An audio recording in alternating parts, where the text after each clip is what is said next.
Good morning, Sacred Soul family. I've had several folks ask me since my first light language healing video, what is light language? And that's something I want to delve deeply and talk to y'all about today. You'll forgive me if I use the word y'all. I am in Central Texas. Please don't hold it against me. There's quite a few smart folks and awake folks down here where I'm at. So, something that infused to me, I am a channel. I will come outright and say that. There are messages and guidances that infuse to me.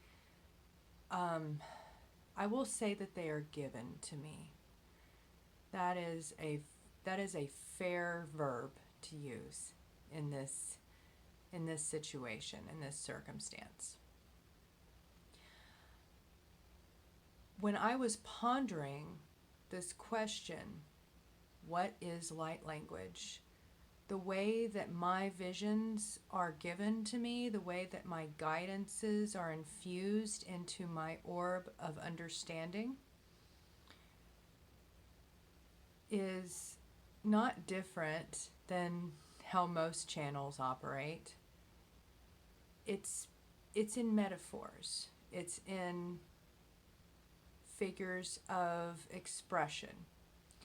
It's not in words in the way that we understand them. I think that the entire process of language and learning a language, I'm teaching my daughter how to read right now. And it is the most unnatural process that anyone can, all of you parents out there, you understand what I'm talking about. It takes a lot. It takes some time, and some kids simply pick it up the way that they simply pick up math. It's a construct. It's a programming. And I don't want there to be some kind of knee-jerk reaction to all programming is bad, all language is bad.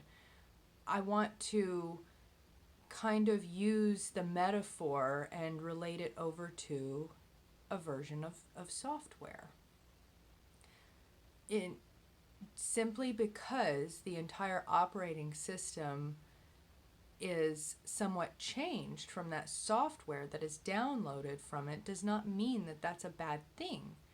It just means that the entire operating system is somehow different now that it has been infused into that operating system. That being said, there's a lot of programming that is shoved into us from the time we arrive on this earth as babies, from that point until we die. Some of it, I will admit that it is it's detrimental to understanding precisely who we are and what we came here to glean and to share. I want to shift my focus over to a baby. Being a mother of young children,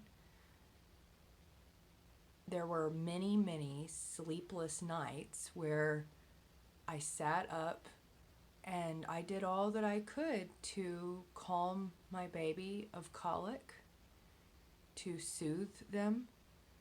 The process of birth is a difficult, traumatic event, not just for the mother, but also for the baby. Any midwife who's worth her salt will tell you that. It is a dimensional shift in physical form for the baby to endure to be born. It hurts. It goes beyond uncomfortable. It is a literal physical paradigm shift of epic proportion. Where are they coming from? what did they know previously?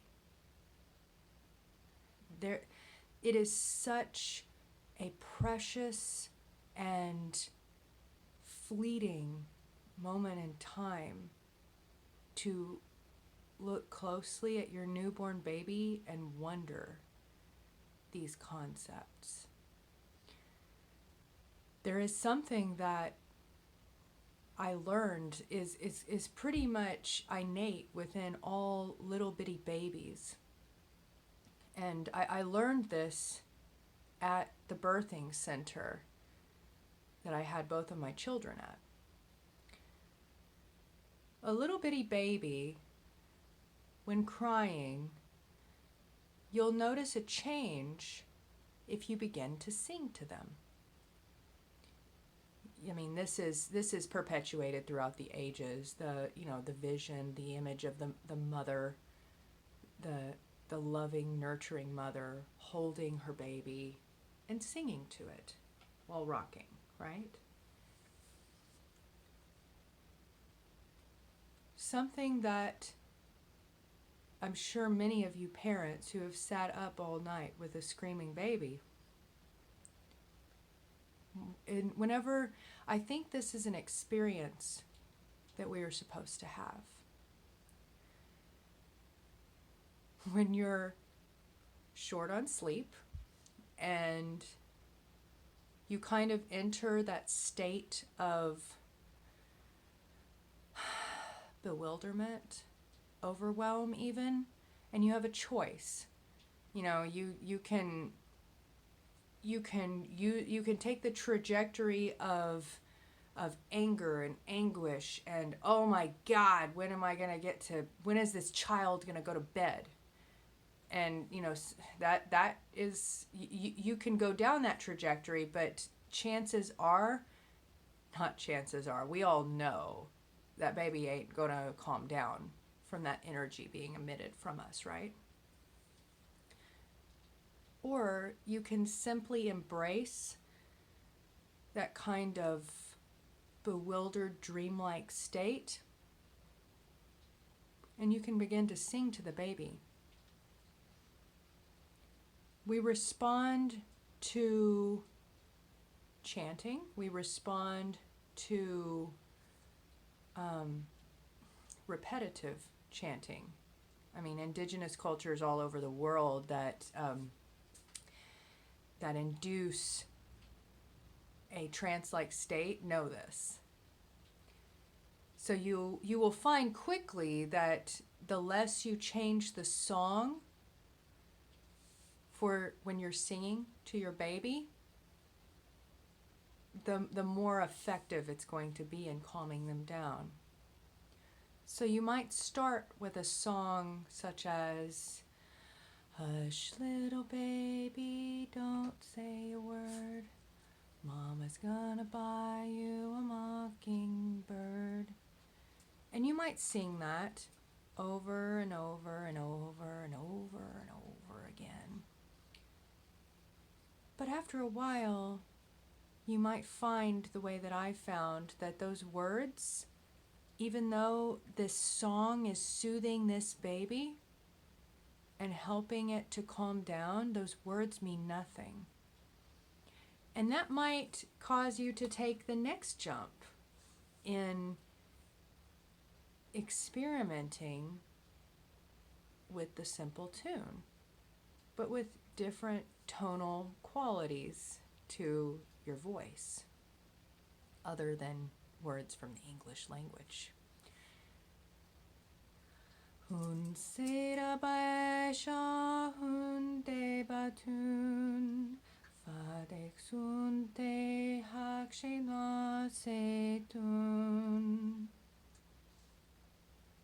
Is this going to calm the baby any less? Probably not. It's probably going to calm it more because you are tapping into a frequency of energetic expression. Something that is innate within you to share. Something that does not tap into the programming of the language that you learned as a small child. This is absolutely all that light language is and all that it has to offer. And it's recognized by any newborn baby. And to me, really to anyone that looks closely at the process of light language and what it means to engage, it's something that's within all of us. And that is apparent from the moment we arrive. Any little baby will respond to singing, whether they're happy or sad. It touches them, it moves them, it taps into something that was already there. And I urge any of you to explore sound healing with your children for yourself. Even if your kids are a little bit older, they might like sideways glance at you, but I want you to report to me what your findings are. I really truly believe that light language in and of itself is a sacred ritual practice, something that we've lost throughout the ages, no matter what continent or what planet we might come from, because sound travels through space, and we're learning that it actually travels faster than light. I'm going to reference many other light workers, light bringers on this website, on this YouTube channel. Excuse me, it's early in the morning and I haven't finished my coffee and I've been working on my website all night. On this YouTube channel, I will reference many different light workers who have touched me, who I've resonated with. I think that that's absolutely essential for us as light workers to bridge the gap and to reference others. It's the next scalar jump in becoming who we are, in connecting to the collective consciousness. We need to foster these interweavings together. And light language is something that anyone can and should practice. It is a tonal expression of the voice that travels and expresses energetic frequencies from one to another. And it is something that anyone can engage in. Some practice is required. I'm still learning myself. I've been practicing for about a year now. And I know that there is much I have to learn, but it's all within myself. But it transcends all geographical and language barriers, because what you are communicating is not ideas through words with symbolic ascription of a tonal limitation. It is an energetic frequency. And it is something that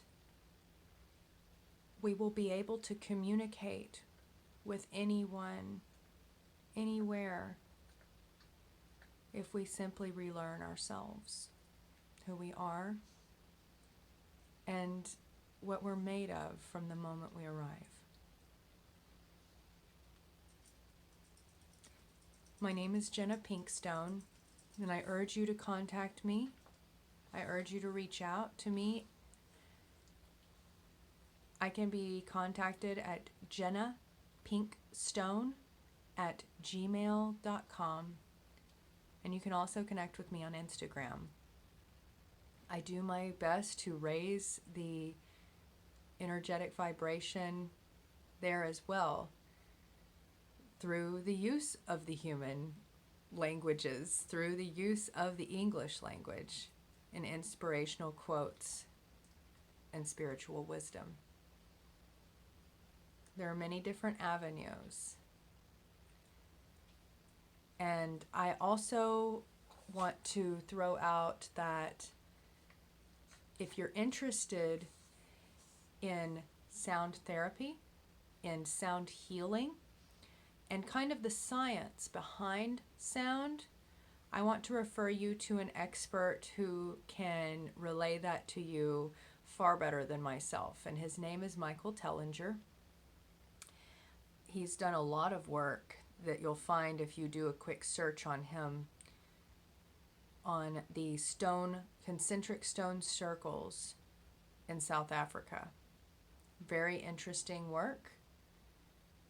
But he also delves deeply into sound, frequencies, vibrations, and the significance that it holds for our world. So I'll leave that in the comments section for you to explore further. This is Jenna PinkStone. I thank you so much for joining me. Signing off.